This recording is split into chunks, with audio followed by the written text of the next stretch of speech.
All Hit Radio.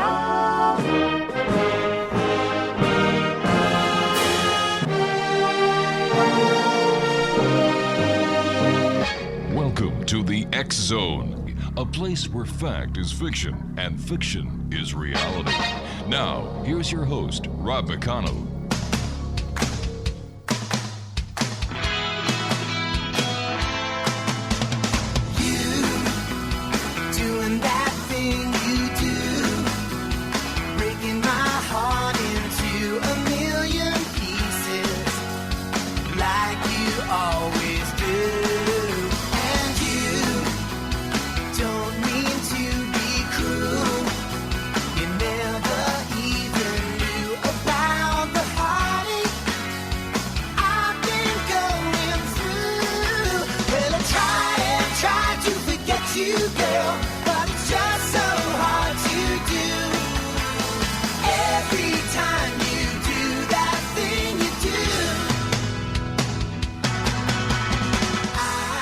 And good evening, one and all, and welcome back to the X Zone. I am Rob McConnell, and the X Zone comes to you Monday through Friday from 10 p.m. Eastern until midnight, right here from the studios in St. Catharines, Ontario, Canada. And we're being brought to you on the X Zone Broadcast Network and your hometown radio, Classic 1220, and streaming around the world on classic1220.ca. If you'd like to send me an email, my email is xzone@classic1220.ca. The X Zone is a place where people dare to believe and dare to be heard. It's a place where fact is fiction and fiction is reality. But we're also searching for answers, but demanding the truth. My first guest of tonight's 2-hour show is a gentleman all the way in Victoria, a city called Bondi Beach in the state or province of Victoria in Australia, where today is tomorrow, and if I was there, tomorrow would be yesterday. It still boggles my mind. Joining me now is Andrew RADZIEWICZ, and he's known as the Psychic Firefighter. So, Andrew, welcome to the X Zone. Oh, thank you so much for having me on, Rob. Thanks. You know, first of all, thank you for your service as a firefighter in the city of New York. That must have been exhausting. Yeah, it was quite the experience. I was a third-generation New York City firefighter. My dad and my uncle were on before me, and it's kind of a family tradition, and I loved every minute of it. So tell us about the psychic part. When did you discover that you had the gift, and how did your gift work as an extra arm or eyes or however when you were a firefighter? So I finally figured this out, that it was for real when I had encountered another psychic medium. So growing up as a kid, I'd watch that show on TV, Unsolved Mysteries, with my grandmother. And I remember a ghost episode came on in about 1993. I was 13 years old. And I looked at my grandmother and I said, Gram, I said, when you go to heaven one day, when you're in the afterlife, can you come back and give me a sign? But like they're doing on TV, you know, I don't want to see a feather or a coin on the ground. I want to see something that I know it's you for sure. Sure. Fast forward 18 years later, Gran passes away. And right after she passed, I went into a restaurant in town where I grew up in Floral Park, Long Island, New York. Mm-hmm. And I'm in this restaurant, my mom, Jameson's, and we sit down to eat. And a guy comes in with long hair, earrings, and a leather jacket. And he walks up to me and my mom and he says, did someone in your family just die? They had cancer on the outside of their face. Oh, and we looked at him and we're like, yeah. And he goes, I'm a psychic. I'm doing a reading here at the restaurant. I'm like, oh, yeah, cool, no problem. And he goes, and which one of you or your mom, who was born on Easter Sunday? My mom was born on Easter Sunday in 1954. So I said, okay, either someone paid this guy off or something is going on here. So I waited a year. I tracked the guy down. His name is Robert Hansen, and he's in Merrick, Long Island. I got a private one-on-one reading with him. And at the end of the reading, he looked at me and he said, Andrew, you know you have the gift. And I said, what are you talking about? I'm a New York City firefighter for about, at that point, it was about 6 years. He goes, you have the gift of being a medium. You could do this. And I'm like, okay. What do you tell everyone this? He's like, no, I know you could do it, though. Have you meditated? I'm like, yeah. So how do I do it?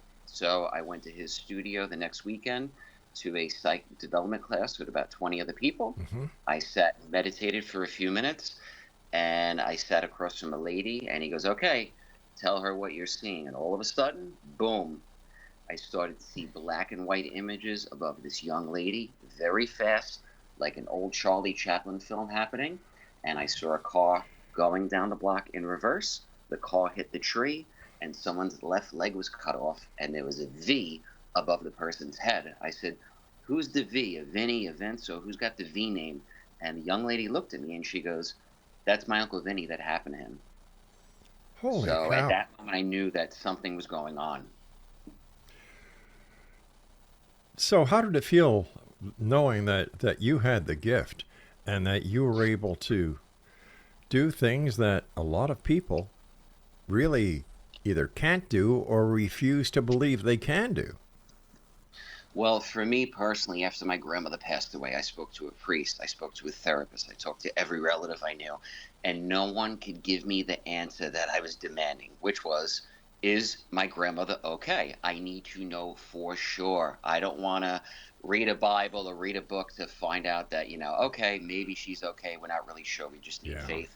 For me, this was my grandmother. I needed to know for sure. And when I got read by that psychic medium, what he did to me, I said, wow, the effect that had on me gave me certainty that my grandmother was in a better place. I said, if I can do that for someone else, I want to do that. How could I not? How could I not pass that on? It's not something like I said, oh, I want to be psychic. Let me try to be psychic. Mm-hmm. It kind of just happened. It seems that on this side of the veil, you're helping people as a firefighter. And God bless you for that. I don't know how you guys do it. My hat is off to you guys. And you're helping those on the other side of the veil as a psychic medium. How does that make you feel?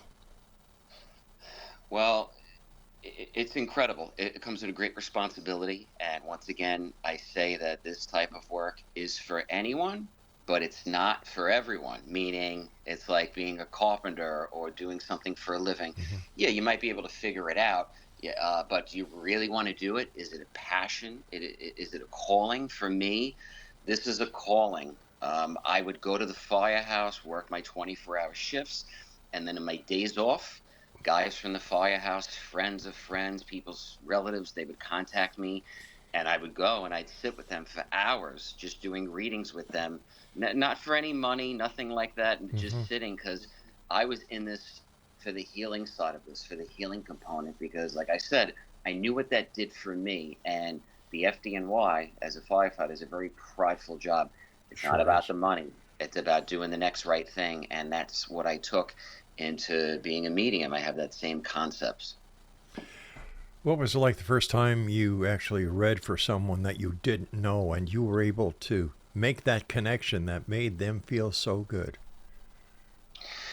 Well, I did that for several weeks at Robert Hansen's studio, but the moment that it really clicked was about a few months into it. I read a young lady, and while I was reading her, I was describing to her, I said, there's a young girl here that's just coming through. And I could see a 1 foot tall white ball of energy in the room. It was about a foot tall. And I said, there's a girl here. She's describing that she passed away on a holiday weekend in Long Island on a boat. I'm describing the whole scene. I said, and her name, same thing, begins with a V. That V came back. I said, there's a V, Victoria, Vanessa. And this girl looked at me and she goes, my best friend had a daughter who died on a boat in Long Island on a holiday weekend. And her name began with that. And during the reading, I said, but I'm seeing a man in an Avengers outfit with an A on his head, and I'm also seeing a girl like a pink shirt, like a little girl shirt with white hearts on it. Now, the girl said to me, she goes, I don't know what that means. Now, after the reading, she goes, Andrew, let me show you. I want to show you online. They have a memorial page. Now, at this time, I was not on social media. This is way back, like 2012. I'm not on social media then. I'm looking with this girl at a memorial page for this young, beautiful little girl that passed. And in the memorial photos is a man in an Avengers costume with a white A on his head. And she goes, oh my God. She goes, that was her stepfather, the guy that really looked after her. And then there was also a picture of a little girl in a pink shirt with a white heart on it.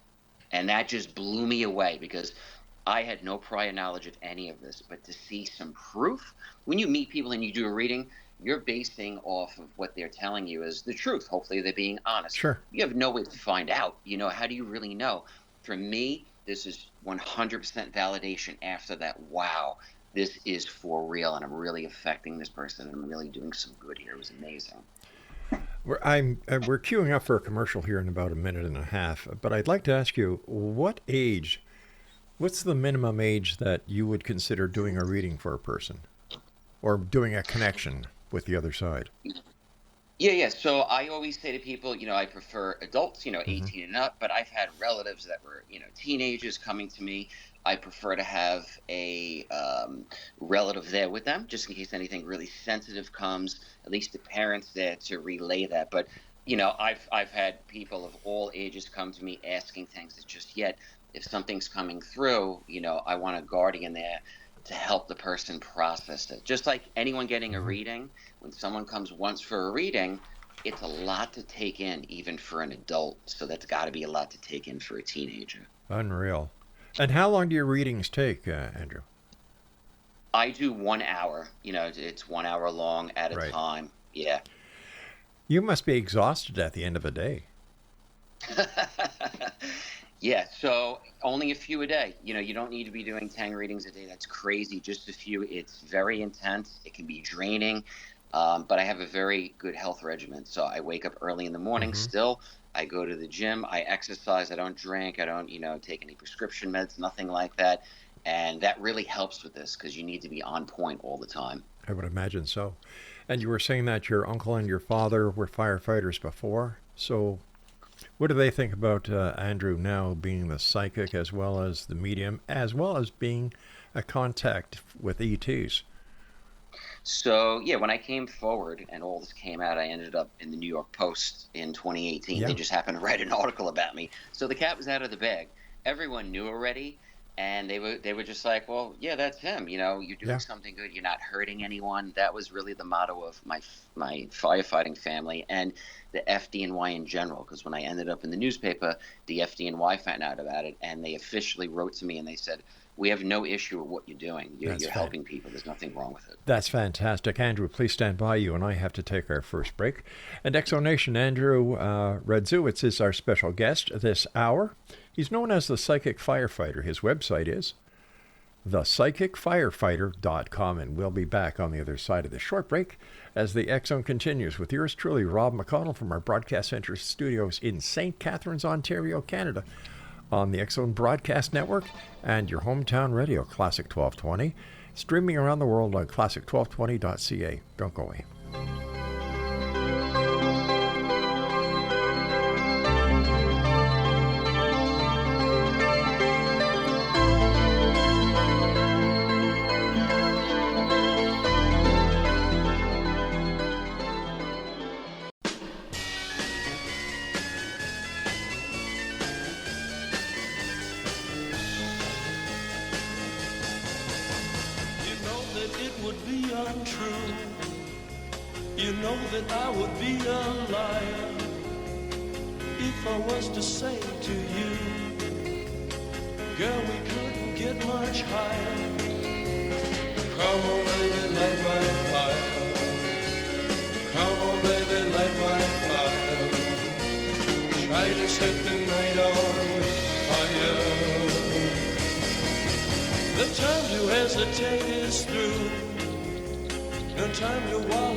Exonation, my guest this hour is Andrew RADZIEWICZ. We're talking to him about psychic phenomena, mediumship, and we're going to be touching on a few other things. And Andrew is in Australia. His website is thepsychicfirefighter.com. Andrew, has there ever been an occasion where somebody's come to you for a connection with the other side and you try to connect, or you have connected, and the person says, I don't want to talk to them?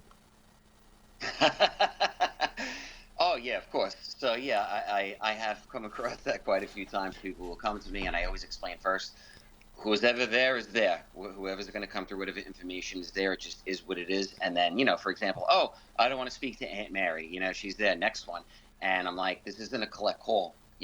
My understanding of this is, I know John Edward, the famous medium, when his mom died, it took 10 years for his mother to come through to him. Wow. And he knows probably the best mediums out there in the world. So when people are looking for a particular person to come through, sometimes they're around, sometimes they're not. I wish it was that easy to just call any of them, but it just doesn't work like that. So yeah, I come across that, but most people, 99% of the time, are pretty cool. And if they're just too much of a pain with that, I'll just say, hey, you can go to somebody else that'll lie to you and tell you what you want to hear, but it's not me. How long does it take you to connect with the other side? Yeah, so it's instant. I don't have to meditate for hours, nothing like that. Of course, I do meditate every day, but I don't have to. I can connect instantly, but I don't work on command, meaning if I ran into somebody on the street and they said, hey, you're a psychic, read me right now, which has happened, I won't do it. People have said, oh, I've seen you on TV, or oh, you're that guy, could you read me right now? I'm like, no, you can make an appointment like everyone else, right? Sure. You want to get work done in your house? You book an appointment with a carpenter. You don't tell him to work right this second. So you got to be respectful. Exactly. Has there ever been the occasion where you're out somewhere and you see a person and automatically from the other side, you're given a message to give to that person? Yeah, so that's always very interesting because, right, what information you're getting in, is it crucial? Is it something coming through that has to be relayed? Meaning, not your Aunt Betty says hi and, she sends a rose, but hey, maybe you see something wrong with the person. Maybe they're sick. Maybe they have an illness. Or maybe you know them and they have something wrong with them. So I've had that happen with people that I didn't know. And then I've had it happen with family or people I did know. Family's a little easier, but people that you don't know, you got to learn proper etiquette. So I personally, you got to know, if you open up your mouth and say something, the person may not want to hear what you have to say. So it's always best, I've learned, you just keep your mouth shut. If people want to find you, they'll say something to you. They'll relay that to you. Now, if you're seeing imminent danger, you say something and say, hey, I got to let you know this, but that's on you. If they don't like it, once again, that's on you. You're not God. You just got to remember that. So that's stuff you learn over the process, though. I've been doing this for 14 years. Early on, I was a little more, jacked up where I'd say something. Now I've learned to just, once again, you want to find me, you can come find me. I'll tell you. I understand that that you also have an interest with UFOs and that you were actually took courses or classes with Dr. Greer. Yeah, so I was in the U.S. Coast Guard in the late 90s, and I had a UFO encounter. Really? Can you tell us about it? Yeah, I'll tell you about that. So I saw 2 silver objects in the sky. I was the lone night watchman on the Coast Guard Cutter Durable out of St. Petersburg, Florida. We were down in the Gulf of Mexico, the Caribbean. That was our patrol area. And while we were down there, I was the lone night watchman. I saw 2 silver objects basically come and merge together into one. And when they merged together, they vanished. Wow. And I saw this with about 20 shipmates and officers. It was mind-blowing. This is the late 90s, though, pre-9/11 and everything. And at the moment, I thought, wow, am I just at the right place at the right time or wrong place at the wrong time? When I got back, when I got back to land, and in 2001, I heard of a guy, Dr. Stephen Greer, that claimed that he had all these military witnesses and that he could proactively summon or communicate with these UFOs and the occupants on board. So I said, I need to meet this guy and at least give this a whirl. And if it doesn't work, I'll let everyone know. Or if it does work, I'll let everyone know. So in 2011, I flew out to the desert in California, Borrego Springs, California, and I did CE5, Close Encounter of the Fifth Kind. And the first night I went out in the desert, I sat and meditated with about 20 people. I did not see anything that first night. But when I went back to my hotel room that night, a green orb came into the room, stayed with me and the person I was with from about 2, 3 in the morning until sunrise. And from that day, that moment on in October of 2011 till today, I have had hundreds of UFO encounters documented, filmed on camera. I've had them analyzed by MUFON. I've been in TV shows, all that stuff. It's all legit. It's all out there. I did not, though, I want to be clear, I did not film, and I did not do any of that stuff for years. When I first started doing this till about 2017, I did not want to get involved with taking any pictures or videos and fighting with people online about what's real or what's not, because that's not what this is about. Yeah. This phenomena is so intense and spiritual and deep. The photos are just a very, very slight 1% of what really this whole thing is really about. In your opinion, Andrew, why do you think the governments of the world are suppressing the information, that they're not allowing disclosure to happen? Yes, so they're always going to muddy the water, because if the reality comes out that the true extraterrestrials that are out there pose zero threat, that doesn't feed the military industrial complex. So I get it. I get how the system works. They're going to keep muddying the waters. We don't know what these are. They're a threat. I got it. So they want to feed that system. But the truth is, they know that they don't pose a threat. However, I want to be clear. There are interdimensional beings out there. People might have read about them in the Bible. Demons, things that shapeshift. They go from an angel into a bull, into a demon, or whatever. That's not extraterrestrial. That is not at all. That is interdimensional. They have the capability of looking or pretending to be ETs, or looking like relatives, or all sorts of weird things. But that's not extraterrestrial. That's where this topic gets so confusing. I don't understand. All right, okay, sure, there's the money that the military complexes, the manufacturers, will lose if the ETs were to make themselves known, and hey, they're friendly, they pose no threat to us.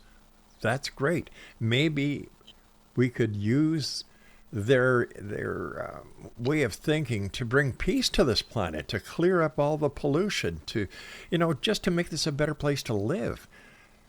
And that upsets me, because I don't think any government has the right to do that to the people that have voted them in power. So in 2011, when this first really took off for me, when I met Dr. Greer, we had all sorts of downloads. We saw all sorts of wild things. It was just incredible. And I could tell you, a lot of these things have happened over the years. Now, I don't think we're at the point yet where all of us are fully awakened. We're not there yet, but we're getting there. I can tell you, I saw things like the times we're in right now, things that are currently happening.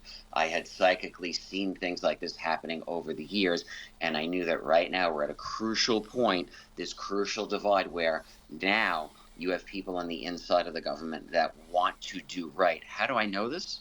Because I've been contacted by them. I've had people that are currently at, or have previously worked at the Pentagon, the White House, contact me, that want to do good, that don't want to cover this up anymore. So there is a real battle going on internally to let this truth out. And as long as we stick with the experiencers and the people, I like to say, that are in the mud doing the work, that's the key to this. The officials at Washington, there's always an agenda, right? There's always an agenda. So I personally can't put all my trust in them. The people will lead, and then the leaders will be forced to follow. That is something to look forward to. What about cattle mutilation? Is there any connection between the ETs and cattle mutilation, or is the cattle mutilation part of some nefarious Earth project? So I look at it like this. People will say to me, are ETs just like us? Are they different? And my understanding is that some extraterrestrial races do not have the same things we have. For example, emotions, or they don't have the same type of emotion. So when their species or race is dying off, they need to keep going. So perhaps years ago, maybe they were taking people, or they needed to abduct people, whatever you want to call that, to continue their race going, okay? Because they were dying off. Just like humans, we might experiment on animals to keep that going, right? Okay, so perhaps they don't look at it like, whoa, they're torturing someone if they're trying to keep living. They just don't understand what we're doing. We're learning, and we're both evolving and changing as time go on here. I think the cattle mutilations might be they could be genuine experimentation going on. And I think a lot of that is our own people, because you're seeing the black helicopters, the men in black, and all the weird stuff that go along with it. I think most of it is just black operations, 100% human stuff. So, have you seen one of these ETs? Yes, several. And most of the time, it is tough for them to hold the vibration of my understanding from what they've relayed to me, to take their natural state, to be in their human form. People say, why don't they just appear in flesh and blood and blah, blah, blah. To hold their vibration, to appear in their natural state here, based on the toxins in the environment. If they were to take their natural state and hold that vibration and say, stay here for a few minutes, Right. the toxins of planet Earth would kill them. Just like us, if we went to Mars, you need a spacesuit. You couldn't walk around there. Sure, so that's that's right. why they come in and out so fast. Yeah. Fascinating. You and I have to take our break at the middle of the hour. But Exonation, our guest this hour is Andrew RADZIEWICZ. He is a former member of the FDNY and former U.S. Coast Guard. Gosh, thanks for everything you've done. And he's currently living in Australia. His website is thepsychicfirefighter.com. And if you'd like to send him an email, the email address is thepsychicfirefighter@gmail.com. Andrew and I will be back on the other side of this very short break as we continue our conversation about UFOs, ETs, UAPs, and much more. The X Zone with yours truly, Rob McConnell, Monday through Friday from 10 p.m. Eastern until midnight.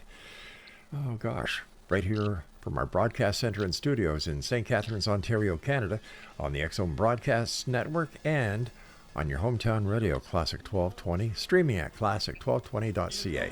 I would be a liar if I was to say to you, girl, we couldn't get much higher.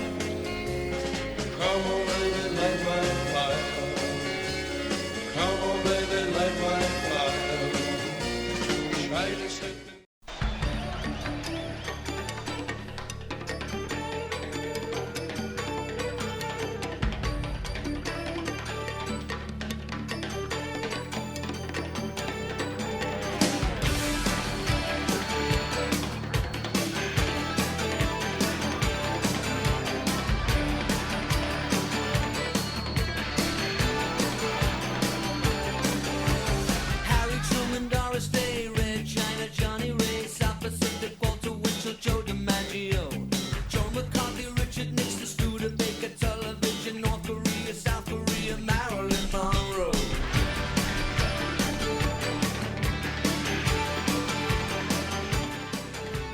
Welcome back, everyone.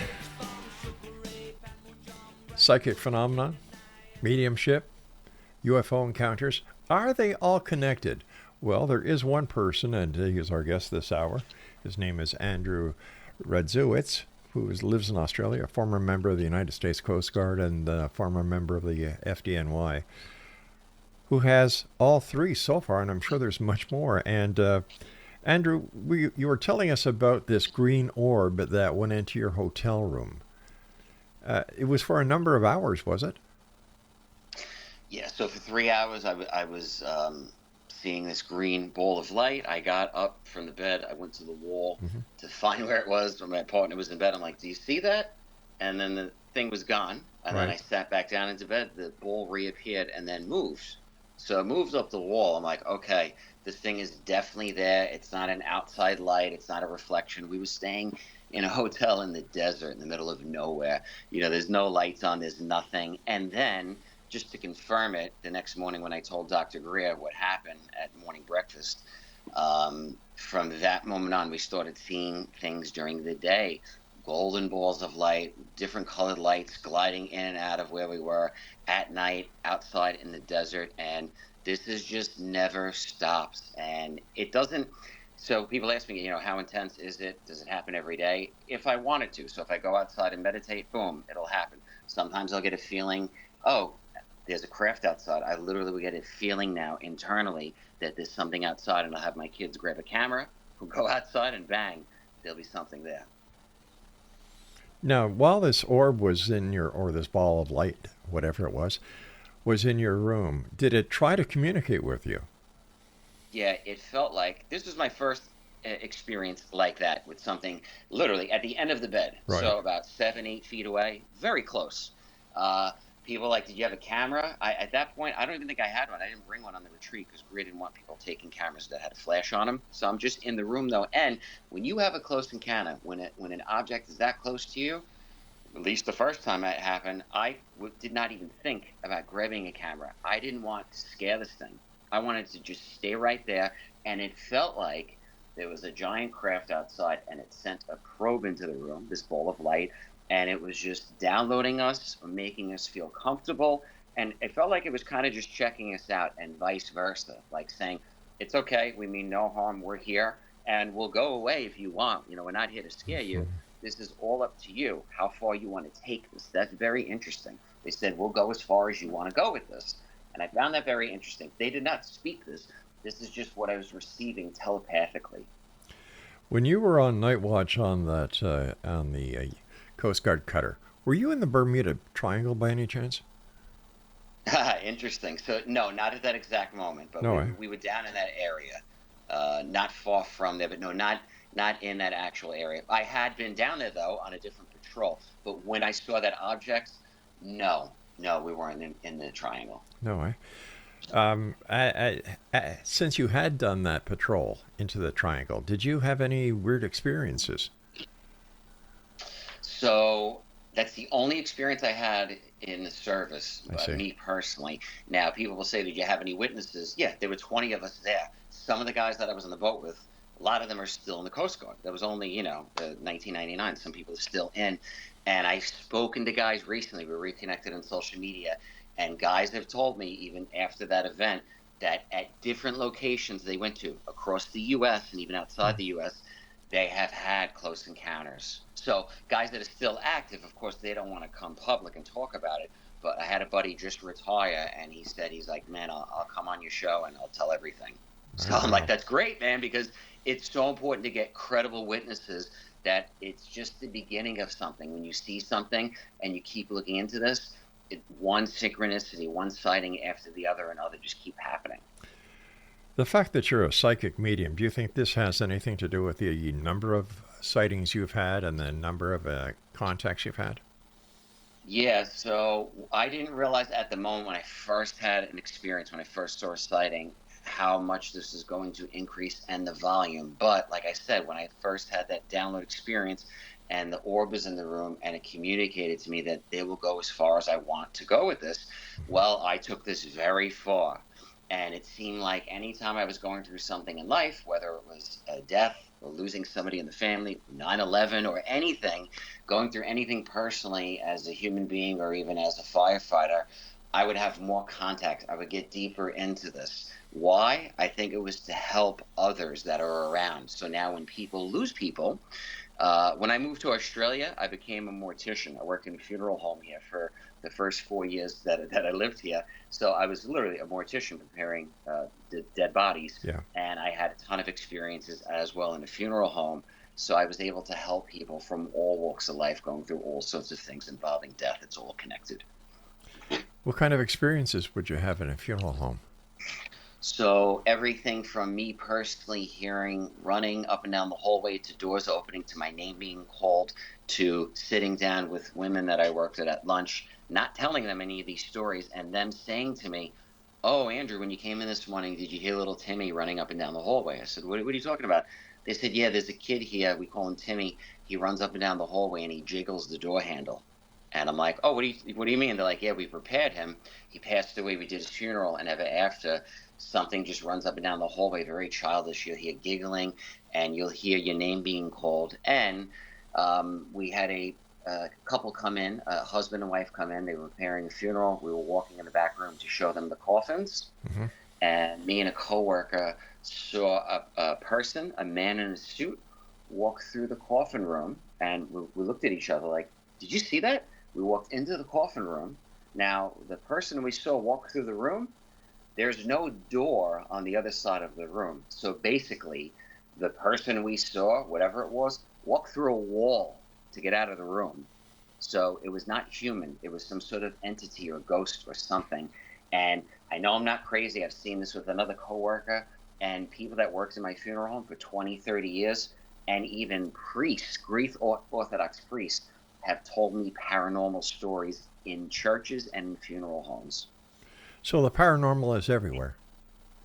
It is well known, and I tried to get some people to come and talk about it publicly. They're all still working. They're currently still working in funeral homes. They're like, man, God bless you. I'd love to talk about it. You keep talking, but I can't do that. I don't want to scare anyone from coming in the funeral home, you know, that it's weird things going on. Mm-hmm. But I'm telling you, it is in every funeral home I've worked in. All that stuff is around. It's just, once again, if you're open to it and you're open to receiving and seeing it, you'll see a lot more of it. This type of phenomena is for the eyes and ears of the people that have the eyes and ears to see it, metaphorically speaking. You know, I've been on ghost trips, ghost tours, where you've got 50% of the people who, you know, they see something or they hear something, and the other 50% say, wow, we saw nothing, we heard nothing. Why is it that only certain people have this ability? So when people say to me, hey, do you want to come to a big group event? I'm very weary. People say, oh, well, you know, why don't you show people your psychic stuff in, you know, a room full of 100 people? I said, that's because 75% could care less. You know, they're just there for entertainment.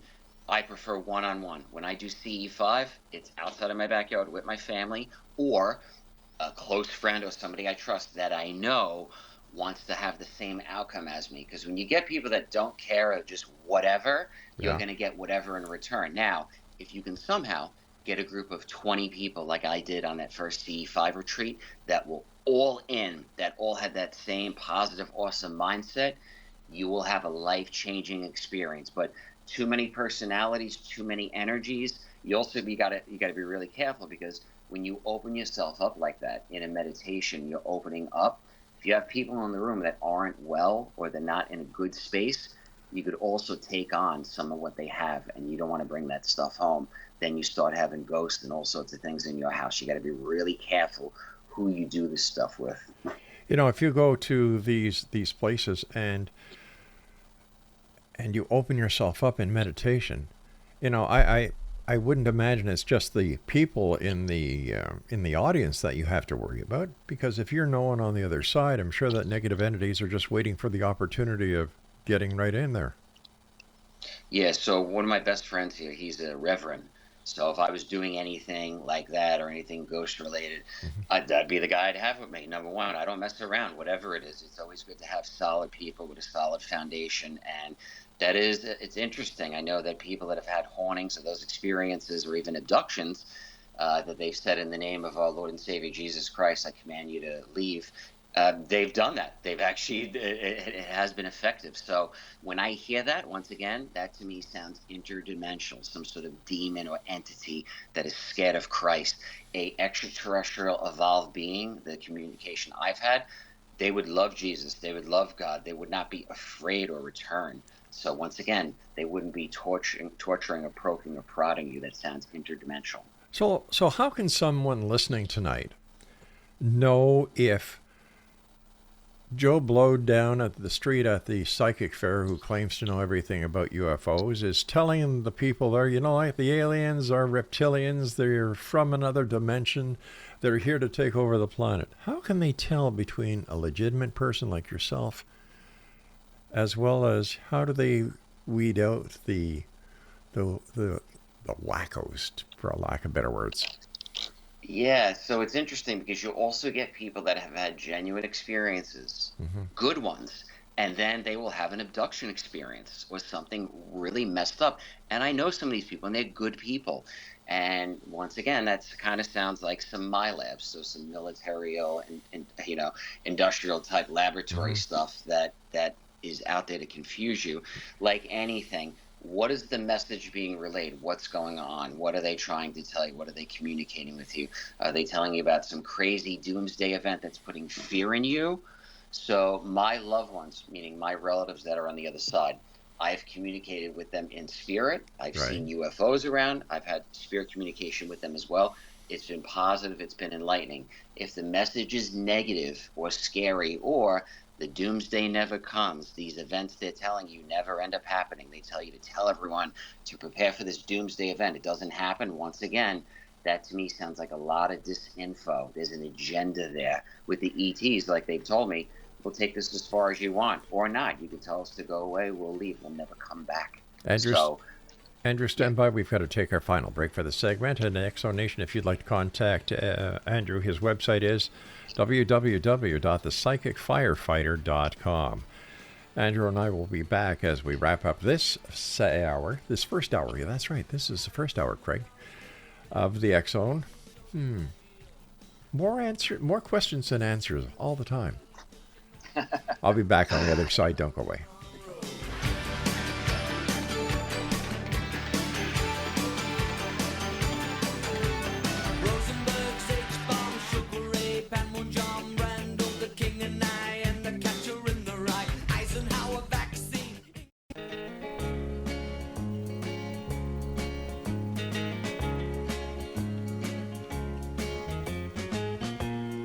Virgil Kane is my name, and I drove on the Danville train till so much cavalry came and tore up the tracks again.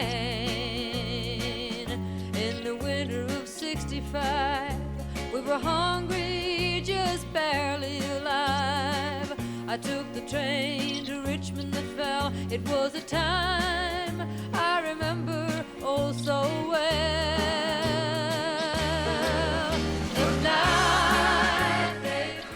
And welcome back, Exonation. Our guest this hour is Andrew RADZIEWICZ, and he is in Australia, a former member of the New York Fire Department as well as the U.S. Coast Guard. Andrew, how did you end up in Australia? Yeah, so when all of this started really taking off around 2017, 2018, I met a lady by the name of Mary Rodwell, who is out in Australia. And I said, well, I'm going to come see her. Why? I was sitting on the beach, and I kept seeing Australia, kept getting downloads, Australia. I'm like, all right, I guess I got to go there.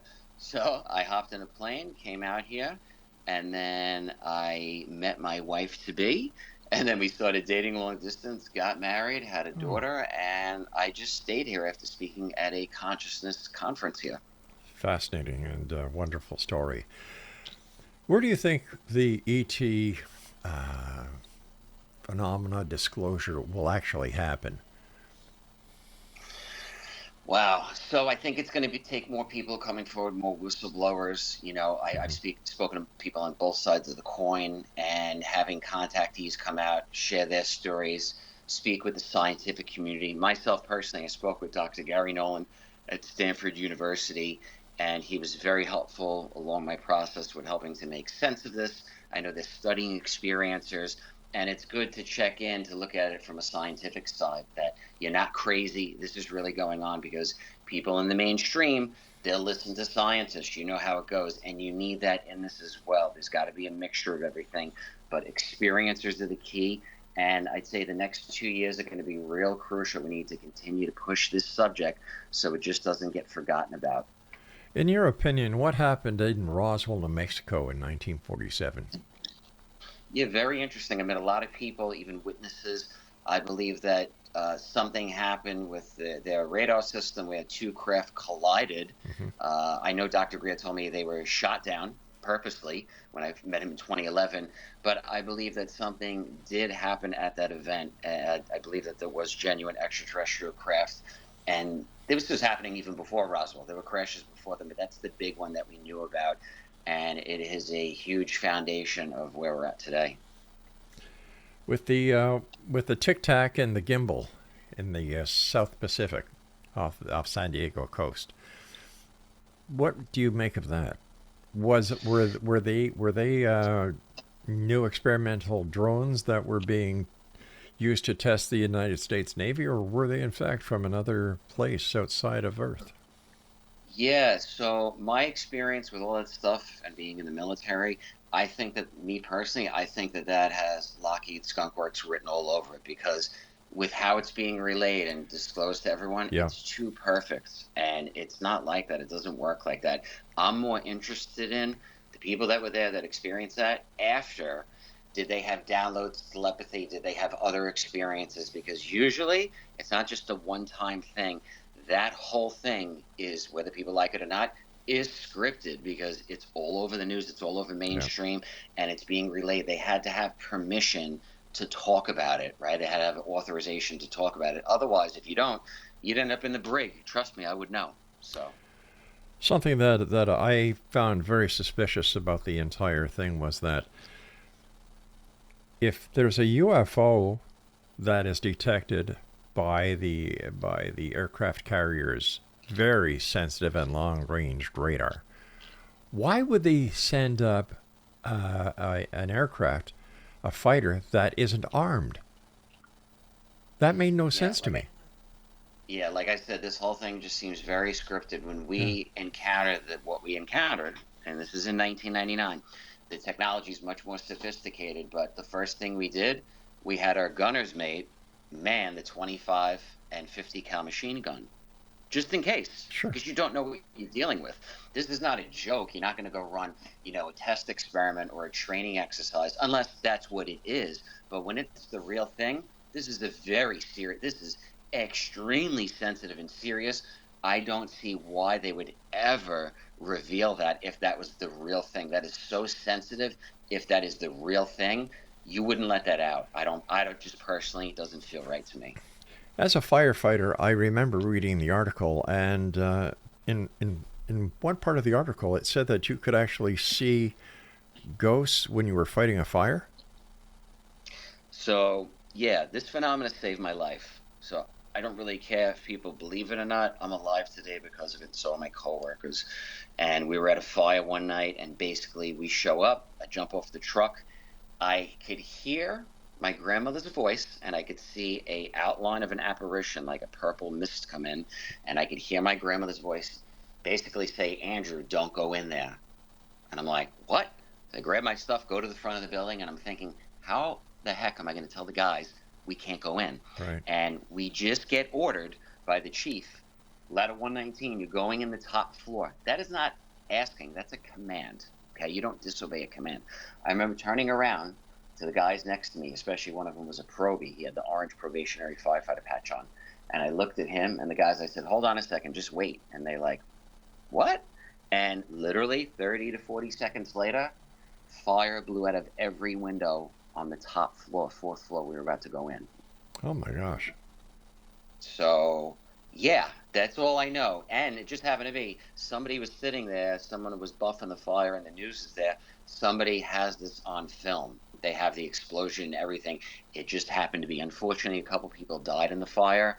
And at the time, I was just like, once again, like, wow, that's incredible. Not thinking much of it, but I realize now how big that was. We all would have been incinerated instantly. I'm sure there's not one member of our listening audience tonight who does not remember the events of September the 11th. Have you been down to the site of the Twin Towers? And I've often wondered if that area is haunted by all the people who lost their lives. Yeah, no, it definitely is. I've been down there personally, and I know guys that have been down there. My dad was a firefighter working that day, and he was in a ladder company in his house, and there's an engine in his house. And when 9/11 happened, my dad's company pulled up, the engine was walking towards the World Trade Center, and a firefighter jumped out of the window. Someone jumped out of a window and hit a firefighter walking. The guy's name is Danny Sir. Some person in one of the towers jumped out, hit and killed Danny Sir. My dad's engine company started to work on Danny Sir to try to revive him, to try to help him. As they're working on him, the first tower fell. So it just happened to be in the entire area that my dad works in. You can look this up. Every single firefighter working in every firehouse around my dad, every single firefighter, every single house was killed except my dad's company. No one got killed that day for some reason. That was one hell of a tragic day. And I can tell you that, yes, at the site itself, yes, there are spirits there. And I know this for sure. I've seen them. And other guys from other houses have told me stories of guys that got killed, about their ghost, about their spirit that are in the firehouse. Hence the name Angels in the Firehouse. I'm writing a book called Angels in the Firehouse about that very thing, and it is happening all over New York City. There are guys that died on 9/11 and at other times that are at the firehouse. They kind of just hang around, and guys just know, it is what it is. Chilling. We've come to the point where I've got about 3 minutes left, and what are your final thoughts that you'd like to share with the X-Zone Nation tonight? If you're listening, you've had any sort of encounter or something go on, we need people to come forward and share their experience. And if people are out there and they think they have psychic abilities or they want to develop them, I would highly recommend that, because we are going to have a lot more contact experiences with social media. These things are well known now. Tap into them, look into them. If you feel the call, you feel the pull, go out there and develop them and find credible people with backgrounds that have trained with people. Don't just go on TikTok or some platform and get a reading from some random psychic. Make sure it's from somebody that's been around, knows what they're doing, because you want to get good information, okay? Not everyone that dies on the other side is in a good space. Sometimes they're struggling. Sometimes they don't come through. There are all sorts of scams out there, though, and people will tell you anything you want to hear for a buck. So just do your homework, do your research, and by us coming together, like I spoke about before, if the people lead, if we come forward and share, we will force the people in Washington and all over to follow us. Why? Because I know it's already happening. So if you feel that call, if you feel that pull, keep going, find the others, find your tribe, find your community, and we are disclosure, we the people. If somebody wants to contact you or get a private reading by you or pick your brain, how's the best way to do that? I'm on every social media platform, but just go to my website, thepsychicfirefighter.com. All of my UFO footage is on my website. It's on my social media platforms. I was in a TV show called Close Encounters Down Under, episode 4. You can see my analyzed footage in there by MUFON. But if you want to reach out to me, feel free to contact me through my website. And if I can help you out at all, I'm here. Just let me know. My producer checked our past guest list, and we've had Mary Rodwell on the show. Yeah, when I met Mary in 2017, one of the first things I said to her on recording, I go, Mary, I don't know you, but you and I are going to be doing something together on TV to help educate people about this. Fast forward a year ago, I was in that show Close Encounters Down Under. They analyzed my UFO footage, and the person after me speaking about my footage is Mary Rodwell, and they didn't tell me they were doing that. So that is absolutely mind-blowing when I saw that. Fascinating. Andrew, I want to thank you ever so much for joining us tonight, and I'd love to have the opportunity of having you back on to discuss much more of the work that you're doing, the way that you're helping people come forward, the way that you're helping people mend by bringing people from this side of the veil and the other side of the veil, meeting halfway and healing a lot of hearts. So thank you for everything that you do, and thank you very much for your service. You're welcome. Thanks for having me on. Take care of yourself now. All right, Exo Nation, I will be back on the other side of this break as we continue here in the X Zone with yours truly, Rob McConnell, from our broadcast center and studios in St. Catharines, Ontario, Canada. If you'd like to send me an email, it's real easy, gang. xzone@classic1220.ca.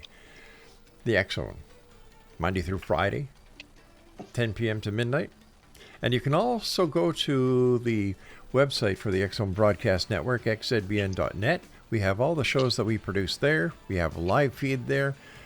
Once again, it's all with our compliments, www.xzbn.net.